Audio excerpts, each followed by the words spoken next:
Quando a gente fala em nanotecnologia, o que vem na sua mente? Talvez uma armadura do Homem de Ferro, um carro elétrico, algo tecnológico? Mas e se eu te falar que a nanotecnologia já está presente nas nossas vidas, inclusive talvez até nas nossas mãos? Nesse vídeo eu vou explicar para vocês o que é a nanociência, o que é a nanotecnologia e como que ela pode impactar a nossa vida por um lado bom e também por um lado que não é tão bom assim. Tá, mas pra gente entender o que é a nanotecnologia, a gente precisa entender o que é uma nanopartícula, o que é a escala nanométrica e quais as implicações disso nas propriedades dos materiais. Pra isso não ficar uma coisa chata, vamos brincar com a nossa imaginação. Se eu te falasse que uma nanopartícula pode ser até 1 bilhão de vezes menor do que um metro, talvez isso não impacte muito você, porque talvez a nossa imaginação nem consiga imaginar 1 bilhão de vezes menor, certo? Mas vamos começar com coisas que a gente já conhece o tamanho. Vamos imaginar uma coisa bem pequena, um fio de cabelo. Aí, se a gente conseguisse ver esse fio de cabelo bem de perto, ainda assim a gente ia ver que ele é bem grande, ele possui cerca de 100 mil nanômetros. É muita coisa.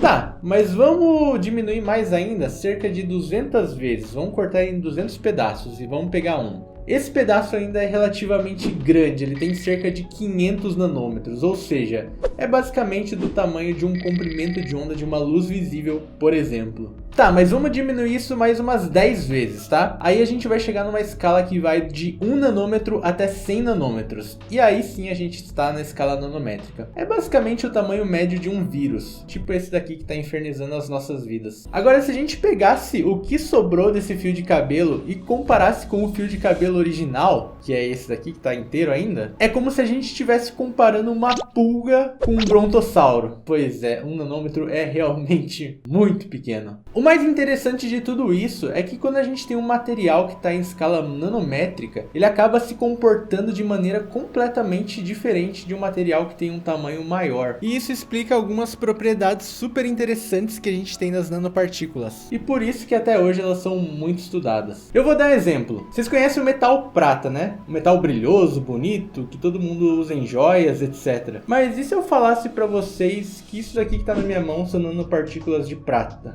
Mas eu acho que isso aí tá amarelo.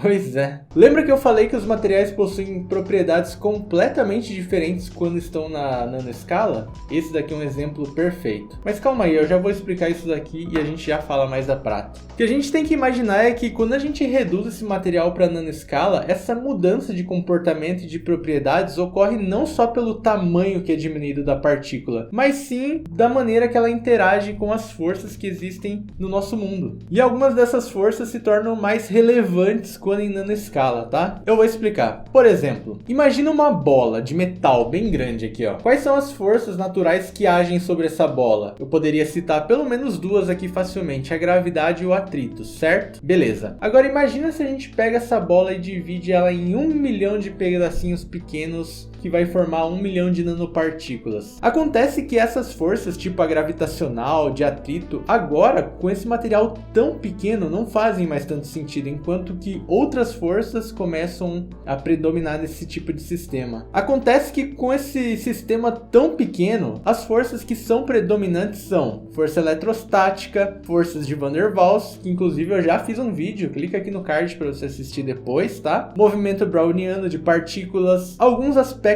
da mecânica quântica também, alguns não, todos, e por aí vai, ou seja, muda tudo. E não para por aí, gente, não é só isso, a gente ainda tem um aumento incrível da área superficial, porque imagina, esse é um exemplo clássico, que você tem um cubo e você divide esse cubo vai ter, apesar do mesmo tamanho, do mesmo volume, dividido em vários pedaços, ele vai ter uma área superficial muito maior. Isso em questões de química, a gente pode dizer que a gente pode aumentar a reatividade desse material, principalmente se ele for um catalisador, alguma coisa assim. A gente aumenta a resposta dela a algum estímulo externo, dentre outras coisas, e isso é muito importante para desenvolver novos materiais. Traduzindo, em processos que a gente precisa de uma alta energia para fazer uma reação, com uma área superficial milhões de vezes maior, a gente vai ter uma redução do gasto energético. Então, por um lado, a redução de tamanho dessas partículas vai alterar as propriedades físicas desse material, como, por exemplo, propriedades mecânicas, ópticas, magnéticas, elétricas também. E por outro lado, a alta área de superfície pode impactar nas propriedades químicas desse material também, como por exemplo pressão de vapor, calor específico, ponto de fusão, condutividade elétrica e várias outras propriedades aí. Mas vamos voltar aqui e falar um pouquinho de nanopartícula metálica. Eu tenho certeza que vocês querem saber por que as nanopartículas de prata são amarelas, certo? Para entender isso, eu acho mais fácil a gente entender por que a prata normal tem aquele brilho e possui aquela cor que reflete tudo. O que acontece em um material metálico é que, como a gente tem várias ligações metálicas ali, vários átomos de metal que estão ligados, a gente tem na superfície desse material o que a gente chama de mar de elétrons. São vários elétrons espalhados formando uma nuvem eletrônica, e quando a gente tem a incidência de uma radiação eletromagnética, nesse caso a luz, esse mar de elétrons consegue oscilar em fase com essa luz, absorvendo e emitindo energia luminosa em qualquer comprimento de onda. Por isso que eles são reflexivos e brilhosos e bonitos. Agora imagine esse mesmo metal, se a gente pega e quebra em várias nanopartículas bem pequenininhas, o que vai acontecer? Por que ele muda tanto? No começo desse vídeo eu falei que uma partícula, aliás uma nanopartícula, ela consegue ser menor, aliás muito menor do que um comprimento de onda de uma radiação da luz visível, certo? Então, acontece que quando esses comprimentos de onda interagem com essas partículas que estão basicamente separadas, o que acontece é que a radiação eletromagnética, a luz, ela vai interagir com essas nanopartículas, e lembrando que o comprimento de onda dessa luz é maior, é muito maior do que essa nanopartícula, sendo assim o campo elétrico dessa radiação vai acabar interagindo com as partículas, formando o que a gente já viu no vídeo passado, que são alguns dipolos. Ou seja, esse deslocamento de carga vai promover a indução de um dipolo elétrico nessas partículas.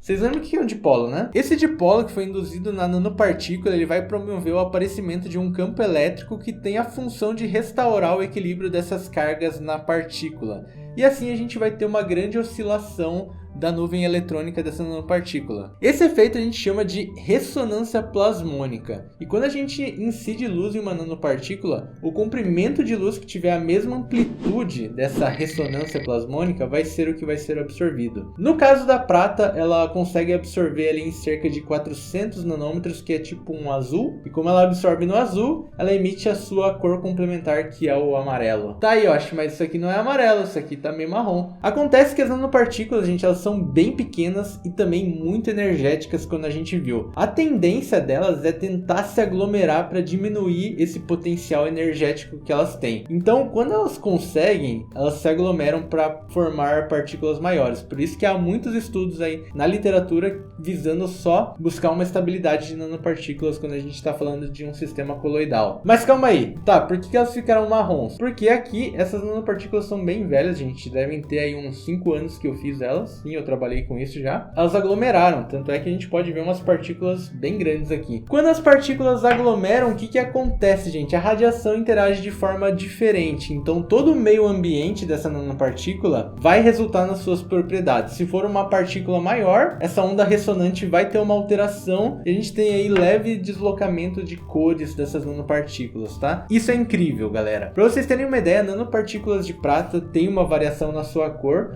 mas as nanopartículas de ouro são mais interessantes nesse aspecto visual aí também, porque dependendo do tamanho a gente pode ter nanopartículas coloidais azuis, vermelhas, roxas. E isso é bem interessante porque é uma maneira da gente caracterizar, uma vez que eu faço uma síntese que tem determinada cor, e eu consigo basicamente calcular o tamanho médio dessas nanopartículas através da luz. Uau!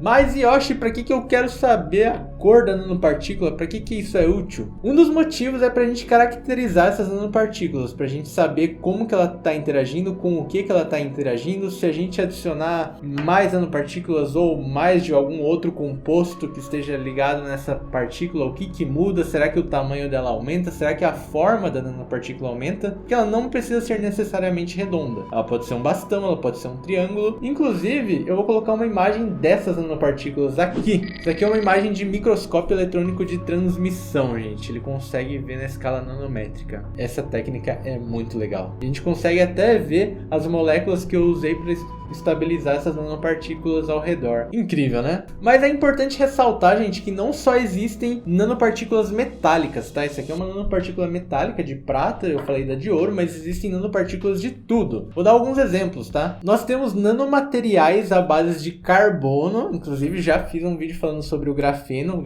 está incluído aqui. Temos nanomateriais de grafeno, nanomateriais de fulereno, que é um alótropo de carbono. A gente tem nanomateriais de nanotubos de carbono, que é uma parada muito legal também. Nanotubos de carbono basicamente é uma rede de átomos de carbono enrolados em um tubo, literalmente, tá? Com um diâmetro muito pequeno, bem legal. E as aplicações desses materiais de carbono, gente, cara, são infinitas. Eu vou citar algumas aqui, mas não se prendam a isso, tem muito mais. Células solares, baterias, supercapacitores, armazenamento de hidrogênio para combustível. Isso daqui é uma coisa que eu espero ver no futuro, tá? Então, cara, é muita coisa, eu só vou citar alguns poucos exemplos, tá? Nós também temos aí nanomateriais inorgânicos que são bem legais, inclusive as nanopartículas metálicas se enquadram aqui, tá? Temos nanopartículas metálicas, nanopartículas de óxidos metálicos, que tem propriedades super interessantes também, gente, fotocatalíticas, catalíticas, que eu posso fazer um vídeo só citando isso. A fotocatálise é muito incrível. Mas calma aí, para que usa isso? Quais são as aplicações? Bom, eu posso citar então sensores, que podem ser eletroquímicos, podem ser outros tipos de sensores colorimétricos, por exemplo. E esses sensores podem detectar desde moléculas específicas, como por exemplo ureia, para você fazer um exame,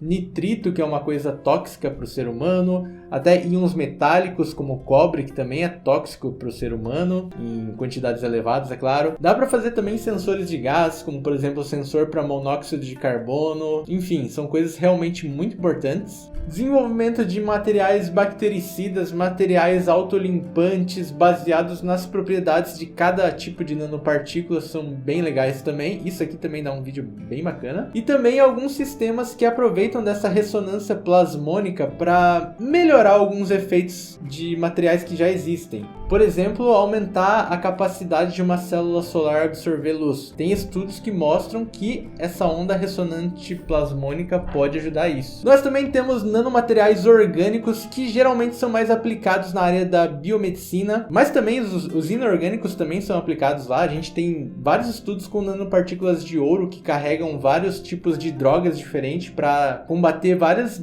doenças diferentes. Isso é muito incrível. Mas quando a gente fala de nanopartículas orgânicas, a gente está falando de dendrímeros, de lipossomas, de micelas, entre outros. É um mundo vasto disso, gente. E como esses materiais geralmente não possuem alta toxicidade, eles são bastante usados nessa área. Ou seja, para administração de fármacos, drogas em partes diferentes do corpo, liberação controlada de medicamentos. É bem legal essa área também. E também nós temos uma área chamada aí de materiais nanocompostos, que basicamente é uma mistura de alguns materiais, por assim dizer. É uma linguagem bem chula essa. Por exemplo, a gente pode ter a mistura de um material de carbono com algum metal, que a gente consiga aproveitar a sinergia da interação desses materiais, nanopartículas de cerâmica misturado com polímeros, tem diversas coisas, tá? Um estudo bem interessante que eu trago aqui desses nanocompósitos, gente, dá uma olhada. É isso aqui, ó, o desenvolvimento de máscaras aí para combater a Covid, mas não só isso, são máscaras filtrantes de bactérias e vírus, e também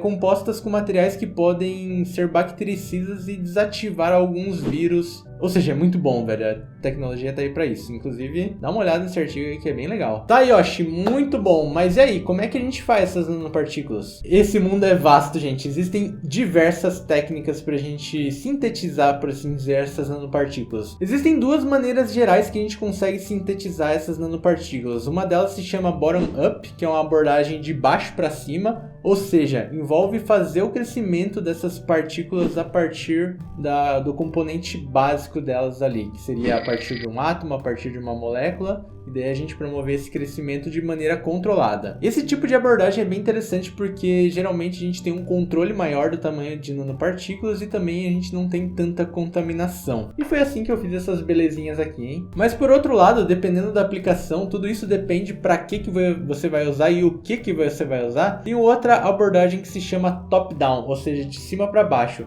onde a gente parte de algo grande, envolve a redução de tamanho desse material até ele chegar na escala desejada, seja ela nanométrica ou não. E dentro dessas duas abordagens, gente, existem milhões de técnicas aí para fazer essa síntese, mas claro, vai depender tudo da aplicação e do tipo de nanopartícula que você quer e como você quer ela. Eu quero uma nanopartícula metálica de cobre ligada a uma molécula grande, então você vai procurar uma maneira de sintetizar que seja mais adequada. Tudo depende. E um fato importante, como essas nanopartículas são caracterizadas, ou seja, eu fiz a nanopartícula, mas eu quero saber quais são as propriedades que ela tem, porque ela pode ser diferente de uma outra se eu mudar qualquer parâmetro de síntese delas, tá? E eu também preciso dizer se isso é uma nanopartícula ou não. Mas em geral são técnicas espectroscópicas que a gente vai usar, principalmente aí para avaliar a absorção de luz, a vibração dessas moléculas para a gente identificar ligações químicas e qual composto que está ligado em qual, difração de raio-x para analisar se esse material é cristalino ou não é, para ver se a composição desse material também é muito usado os raios-x, técnicas de microscopia, eletrônica de varredura, microscopia eletrônica de transmissão, que foi aquela que eu mostrei, para avaliar a forma e também a morfologia dessas nanopartículas ou aonde elas estão depositadas. E também tem algumas técnicas de espelhamento de luz dinâmico também que conseguem avaliar o tamanho dessas nanopartículas e até outras técnicas que conseguem quantificar se elas possuem cargas ou não. Absurdo, a gente consegue saber tudo. E assim, isso é de uma maneira geral. Existem técnicas que são muito aprofundadas em fazer ou medir determinada propriedade que eu nem conheço, talvez.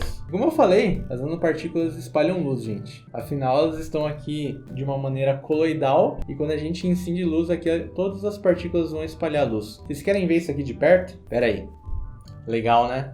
Esse é o chamado efeito Tyndall. Nesse vídeo eu estou falando de uma maneira bem abrangente das nanopartículas, da nanociência e das suas aplicações e implicações, mas é porque ela é uma área tão grande, gente, ela engloba tudo basicamente, que se eu fosse falar tudo, nem teria como. Sério, é muita coisa. Isso significa então que a nanotecnologia, a nanociência só vai trazer coisas boas pra gente, galera? Infelizmente não. Apesar de todos os benefícios que as nanopartículas trazem, a gente também tem que pensar que ainda é muito cedo para a gente avaliar qual que é o impacto dessas nanopartículas se elas forem parar no meio ambiente. Por exemplo, as nanopartículas de prata são tóxicas a bactérias, mas e se isso cair no meio ambiente? Será que pode haver um desequilíbrio? E não só isso, gente, não só o descarte desses materiais ou os resíduos que são gerados quando a gente faz essa síntese, mas e a ética por trás disso? Como assim ética, Yoshi? Por exemplo, tem um grupo de microrobótica lá na Universidade de Harvard que está desenvolvendo alguns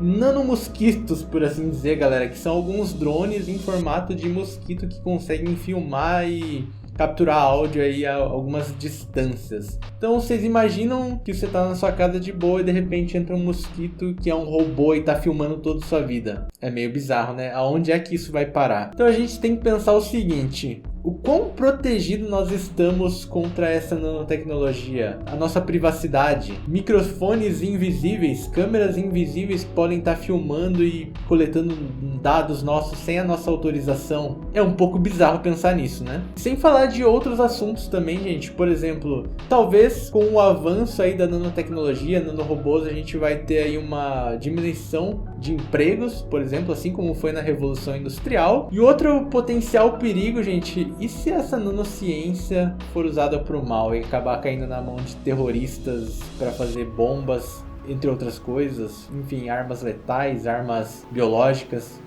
Me arrepiei. E uma reflexão interessante que eu deixo aqui antes de encerrar esse vídeo é: se a gente teve uma pandemia por causa de um vírus que teoricamente surgiu espontaneamente na natureza, conseguiu acabar com a vida de muitas pessoas, imagina se a gente tivesse um nanovírus criado com um potencial maior ainda de destruição. Seria o fim da raça humana. Mas e aí, o que você achou? Você é a favor da nanotecnologia? Você acha que ela tem a beneficiar mais ou menos a sociedade? Por conta disso, o mundo inteiro, cada país na verdade, já está criando leis e também regulamentações para o uso e síntese e estudo de nanopartículas, o que eu acho que é algo essencial para que a gente consiga aproveitar o lado benéfico da ciência. Afinal de contas, essa é uma área, gente, que com certeza tem um grande potencial científico, tecnológico e também econômico para o desenvolvimento não só de novas tecnologias, mas também como por exemplo, tecnologias aí que possam melhorar a nossa qualidade de vida e tudo mais. E como a gente vê que em todas as áreas as nanopartículas têm aplicações bem interessantes, é bem possível que no futuro a gente consiga ver isso cada vez mais frequente aqui na nossa sociedade. Valeu, um grande abraço!